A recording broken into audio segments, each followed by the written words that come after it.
মমতা বন্দ্যোপাধ্যায়কে নিয়ে উত্তরপ্রদেশের হিন্দুত্ববাদীরা যে মিমটি সমাজে ছড়িয়েছে, সেই মিমটি আমাদের মানুষের মধ্যে নিয়ে আসতেও নিজেদেরকে লজ্জিত বোধ হচ্ছে, লজ্জা বোধ হচ্ছে। কিন্তু কিছু করার নেই, এই বিজেপির কালচার এটা। এরা বাংলার মানুষকে ভরসা করে না, বাংলার মানুষকে বিশ্বাস করে না। এরা সেই 2012-13 সাল থেকে বাংলার নারীদেরকে, আপনার ঘরের মা বোনদেরকে নিয়ে বিজেপি সমর্থকরা এই ফ্যান্টাসি দেখে। তারা উনাও থেকে হাতরাসের ধর্ষকদেরকে মালা পরিয়ে স্বাগতম জানায়। এই রাজ্যে এসে স্বরাষ্ট্রমন্ত্রী থেকে শুরু করে প্রধানমন্ত্রী সকলেই দিদি, ও দিদি, এই দিদি করে সম্বোধন করছে। তারই বহিঃপ্রকাশ এই মিমটি। আজ বিজেপি গোটা ভারতবর্ষ জুড়ে মহিলাদেরকে নিরাপত্তা দিতে ব্যর্থ।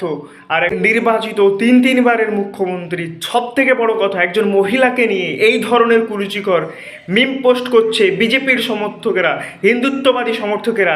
আর এখনও পর্যন্ত তার গ্রেপ্তার করেনি এই নির্বাচন কমিশনার, এই নরেন্দ্র মোদীর নেতৃত্বে গুজরাটের পুলিশ, এই নরেন্দ্র মোদীর নেতৃত্বে উত্তরপ্রদেশের পুলিশ, এই নরেন্দ্র মোদীর নেতৃত্বে কেন্দ্রীয় সরকার কোনো রকম হস্তক্ষেপ করেনি। তারা চায় বাংলার মুখ্যমন্ত্রীকে, বাংলার মেয়েদের সম্মানহানি করতে। তারা মেয়েদের নিরাপত্তার নাম দিয়ে মেয়েদেরকে ধর্ষণ করতে চায়। এই সমস্ত সমাজের আগাছাগুলিকে ছেঁটে ফেলতে হবে।